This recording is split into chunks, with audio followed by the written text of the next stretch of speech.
નમસ્કાર મિત્રો, પરમ વિચાર અને ગુજ્જુ ઇન્ફો ના આજના આ અત્યંત રહસ્યમય અને જબરદસ્ત વિડીયોમાં હું તમારું હાર્દિક સ્વાગત કરું છું. મિત્રો, હોળીનો પવિત્ર તહેવાર હજુ માંડ પૂરો થયો છે ત્યાં જ બ્રહ્માંડમાં એક એવી ભયંકર ઉથલપાથ થવા જઈ રહી છે જે પૂરા 100 વર્ષો પછી જોવા મળી રહી છે. હા મિત્રો, હું વાત કરી રહ્યો છું આજે એટલે કે 3 માર્ચ 2026ના રોજ લાગવા જઈ રહેલા સદીના સૌથી મોટા અને મહાભયંકર ચંદ્રગ્રહણ વિશે. જ્યોતિષશાસ્ત્ર અને આપણા પ્રાચીન પુરાણો મુજબ જ્યારે પણ ગ્રહણ લાગે છે ત્યારે રાહુ અને કેતુ નામના છાયાગ્રહો આપણા પવિત્ર ચંદ્રમાને ગળી જવાનો પ્રયાસ કરે છે. આ સમયે આખા બ્રહ્માંડમાં અને પૃથ્વી પર એટલી બધી નકારાત્મક ઊર્જા, આસુરી શક્તિઓ અને ખરાબ તરંગો ફેલાઈ જાય છે જેની સીધી અને ઘાતક અસર આપણા ઘર, આપણા સ્વાસ્થ્ય અને આપણી આર્થિક સ્થિતિ પર પડે છે. જે લોકો આ ગ્રહણને સામાન્ય સમજીને મજાકમાં ઉડાવશે તે લોકો આવનારો આખો સમય પસ્તાશે. પણ મિત્રો, ડરવાની બિલકુલ જરૂર નથી, કારણ કે જ્યાં સંકટ છે ત્યાં જ સમાધાન પણ છે. આપણા ઋષિમુનિઓએ ગ્રહણના આ ભયાનક સમયમાં કરવાના કેટલાક એવા ગુપ્ત અને રામબાણ ઉપાયો બતાવ્યા છે જે જો તમે આજના દિવસે સાચી વિધિથી કરી લીધા તો હું ગેરંટી મારું છું કે સાક્ષાત માતા લક્ષ્મી અને કુબેર દેવતા તમારા ઘરનો રસ્તો પકડી લેશે. તમારી પેઢીઓ જૂની ગરીબી અને માથા પરનું દેવું રાતોરાત ગાયબ થઈ જશે. તો આજે હું તમને જણાવીશ કે ગ્રહણનો સાચો સમય શું છે, સૂતક કાળમાં કઈ 3 ભયંકર ભૂલો ન કરવી, ગર્ભવતી મહિલાઓએ કઈ ખાસ સાવધાની રાખવી, અને તિજોરી છલકાવવાનો કયો એક ગુપ્ત ઉપાય છે જે મોટા મોટા ધનવાન લોકો ગ્રહણ સમયે બંધ બારણે કરે છે. તો બંને હાથ જોડીને વિનંતી છે કે વિડીયોને 1 સેકન્ડ માટે પણ સ્કીપ કર્યા વગર છેલ્લે સુધી જોજો, નહીંતર બહુ મોટી માહિતી ચૂકી જશો. ચાલો શરૂ કરીએ. મિત્રો, સૌથી પહેલા આપણે એ સમજી લઈએ કે સૂતક કાળ શું છે. ગ્રહણ શરૂ થવાના બરાબર 9 કલાક પહેલા જ સૂતક કાળ લાગી જાય છે. આ એવો અશુભ સમય છે જ્યારે પ્રકૃતિ પ્રદૂષિત થાય છે અને ભગવાનના મંદિરોના કપાટ, દરવાજા પણ બંધ કરી દેવામાં આવે છે. હવે ધ્યાનથી સાંભળજો, આ સમયમાં કઈ ભૂલો કરવાથી ભયંકર પાપ લાગે છે. 1. ભોજન ન કરવું. સૂતક કાળ અને ગ્રહણના સમયગાળા દરમિયાન ક્યારેય પણ રાંધેલું ભોજન ખાવું નહીં કે નવું બનાવવું નહીં. વૈજ્ઞાનિક દ્રષ્ટિએ પણ આ સમયે વાતાવરણમાં બેક્ટેરિયા બહુ ઝડપથી વધે છે.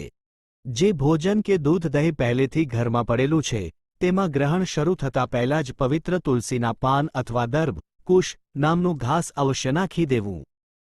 તુલસીમાં એવો ચમત્કારિક પાવર છે જે કોઈ પણ નકારાત્મક ઊર્જાને ખાવાનામાં ભળવા દેતો નથી. 2. મૂર્તિ સ્પર્શની મનાઈ. ભૂલથી પણ આજના દિવસે ઘરના મંદિરમાં રાખેલી ભગવાનની મૂર્તિઓને સ્પર્શ ન કરવો. મંદિરમાં પડદો પાડી દેવો. પૂજાપાઠ ન કરવા, માત્ર મનમાં ભગવાનના નામનો કે મંત્રોનો જપ કરવો. 3. શારીરિક સંબંધ અને ઊંઘ. ગ્રહણ સમયે પતિ પત્નીએ બ્રહ્મચર્યનું પાલન કરવું જોઈએ. આ ઉપરાંત બીમાર કે વૃદ્ધ લોકો સિવાય કોઈ પણ સ્વસ્થ વ્યક્તિએ ગ્રહણ સમયે સૂવું ન જોઈએ, નહીંતર શરીરમાં અનેક બીમારીઓ ઘર કરી જાય છે. 4. નખ અને વાળ કાપવા. આ દિવસે નખ કાપવા, વાળ કાપવા કે દાઢી કરવી એ ગરુડ પુરાણ મુજબ મહાપાપ માનવામાં આવ્યું છે.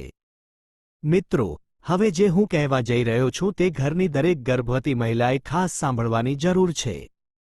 ગ્રહણની સૌથી ખરાબ અને સીધી અસર ગર્ભમાં ઉછરી રહેલા માસૂમ બાળક પર પડે છે. ગર્ભવતી સ્ત્રીઓએ ગ્રહણ સમયે ભૂલથી પણ ઘરની બહાર ખુલ્લા આકાશ નીચે ન આવવું જોઈએ. ગ્રહણના કિરણો તેમના પેટ પર ન પડવા જોઈએ.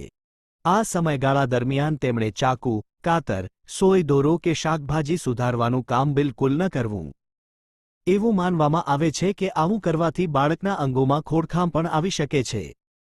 રક્ષા કવચ ઉપાય. ગર્ભવતી સ્ત્રીએ ગ્રહણ કાળ દરમિયાન પોતાની લંબાઈ જેટલો એક લાલ દોરો લેવો અને તેને ઘરના કોઈ ખૂણામાં સીધો લટકાવી દેવો. અથવા પોતાના ખોળામાં એક આખું પાણીવાળું નાળિયેર લઈને બેસવું.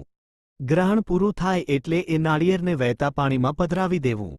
આ નાળિયેર બાળકની આસપાસ એક મજબૂત રક્ષા કવચ બનાવી દેશે. મિત્રો, તાંત્રિકો અને જ્યોતિષીઓ આ ગ્રહણના સમયની આતુરતાથી રાહ જોતા હોય છે, કારણ કે આ સમયે કરેલા ઉપાયો 1000 ગણું ફળ આપે છે. જો તમે ગરીબીથી કંટાળી ગયા છો, નોકરી નથી મળતી કે વેપાર ઠપ થઈ ગયો છે, તો આ એક અચૂક પ્રયોગ આજે રાત્રે જ કરી લેજો.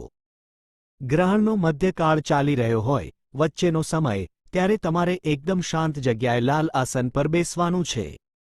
તમારી સામે એક નાનું લાલ રંગનું સ્વચ્છ કપડું રાખો. હવે આ કપડા પર 5 આખા લવિંગ, ફૂલવાળા, એક મોટો કપૂરનો ટુકડો, 11 આખા કાળા મરીના દાણા અને એક ચાંદીનો સિક્કો, જો ચાંદીનો ન હોય તો સામાન્ય 1 કે 5નો સિક્કો ચાલે, મૂકો. હવે આંખો બંધ કરીને તમારા ઇષ્ટદેવ કે માતા લક્ષ્મીનું ધ્યાન ધરો. અને મનમાં ને મનમાં ઓમ શ્રી હરિ શ્રી કમલે કમલાલય પ્રસિદ્ધ શ્રી હરિ શ્રી ઓમ મહાલક્ષ્મીય નમઃ. આ અત્યંત શક્તિશાળી લક્ષ્મી મંત્રનો ઓછામાં ઓછો 108 વાર, એક માળા, જાપ કરો. જાપ પૂરો થાય એટલે એ લાલ કપડાની એક નાની પોટલી વાળી લો. ગ્રહણ પૂર્ણ થાય, તમે સ્નાન કરી લો, ત્યારબાદ આ સિદ્ધ કરેલી, જાગૃત પોટલીને તમારા ઘરની તિજોરીમાં, ગલ્લામાં કે પર્સમાં જ્યાં તમે પૈસા રાખો છો, ત્યાં છુપાવીને મૂકી દો.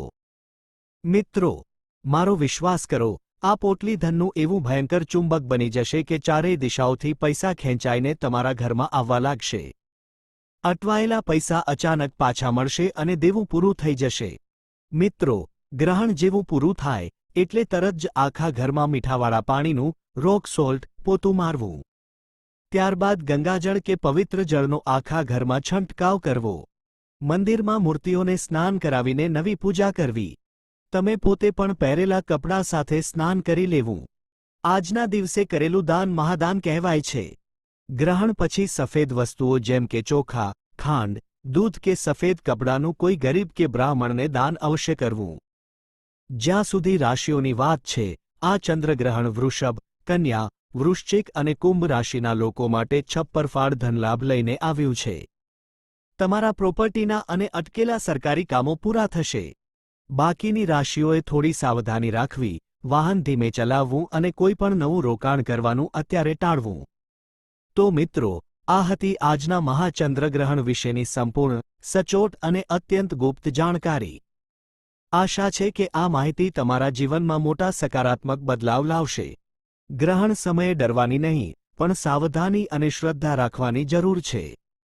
જો તમને અમારી આ મહેનત અને માહિતી ખરેખર ઉપયોગી લાગી હોય, તો બસ અત્યારે જ આ વિડિયોને એક મોટો લાઇક આપી દો.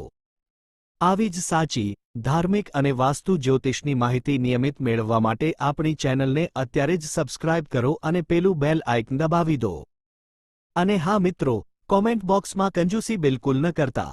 ભગવાન ભોલેનાથ અને ચંદ્રદેવની કૃપા મેળવવા માટે નીચે કમેન્ટમાં પૂરા ભાવથી હર હર મહાદેવ અથવા જય ચંદ્રદેવ અવશ્ય લખજો. તમારા ફેમિલી અને વોટ્સએપ ગ્રુપમાં આ વિડિયો જરૂર શેર કરજો જેથી કોઈ અજાણતા મોટી ભૂલ ન કરી બેસે. વિડિયો છેલ્લે સુધી જોવા બદલ આપ સૌનો હૃદયથી ખૂબ ખૂબ આભાર. ભગવાન તમારા પરિવારને સદાય ખુશ અને સ્વસ્થ રાખે. ફરી મળીશું એક નવા વિડિયો સાથે. નમસ્કાર.